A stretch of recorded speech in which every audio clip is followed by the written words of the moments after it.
അപ്പോൾ നമ്മുടെ നന്ദുചേട്ടൻ ഇന്ന് വണ്ടി എടുക്കാൻ പോവുകയാണ്. ഏതറിന്റെ ഇലക്ട്രിക് സ്കൂട്ടറാണ് എടുക്കാൻ പോകുന്നത്. നന്ദുചേട്ടൻ പറയുന്നത് നിങ്ങളാണ് വണ്ടി എടുക്കണേന്നാണ്. എനിക്കല്ല, അവനാണ് എടുക്കണത്. പക്ഷെ അവൻ ടയർ 6 മാസം കൊണ്ട് പുതിയ ടയറിന് കൊണ്ട് ഓർഡർ എടുത്തിട്ടാണ് വരാൻ കേട്ടാ. നമുക്ക് തുണി പൊക്കൽ ചടങ്ങിലോട്ട് കിടക്കാം.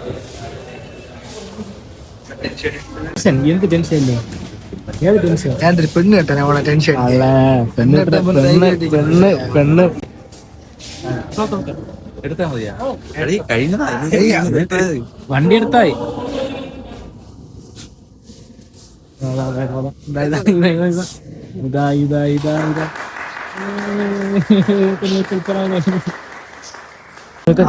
തുണി വെക്കുന്നത് സൂപ്പറായിരുന്നു, പൊളിയായിരുന്നു.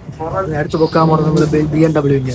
അങ്ങനെ വണ്ടിയൊക്കെ എടുത്ത് കഴിഞ്ഞു. ഇനി അടുത്ത് നമ്മുടെ നന്ദുചേട്ടന്റെ ചെലവും കാര്യങ്ങളൊക്കെയാണ്. എന്താണ് നന്ദുചേട്ടൻ ചെയ്ത ചെലവ്, അതുപോലെ അവിടെ നടന്ന സംഭവം എല്ലാം കൂടെ ഒരു ഫുൾ വീഡിയോ ആക്കി ഞാൻ എന്റെ യൂട്യൂബ് ചാനലിൽ ഇട്ടിട്ടുണ്ട്. യൂട്യൂബ് ചാനലിന്റെ ലിങ്ക് ബയോയിലുണ്ട്. അപ്പോൾ ഇതെന്റെ ഫസ്റ്റ് ഫുൾ വ്ലോഗാണ്. നിങ്ങളെ കാണണം, അഭിപ്രായം പറയണം, കുറ്റങ്ങളും കുറവുകളൊക്കെ കാണും. ഞാൻ അതെല്ലാം ശരിയാക്കും. അപ്പോൾ നിങ്ങളെ സപ്പോർട്ടൊന്നുമില്ല എനിക്ക് ശരിയാക്കാൻ പറ്റൂ. സപ്പോർട്ട് കാണുമെന്ന് വിശ്വസിക്കുന്നു.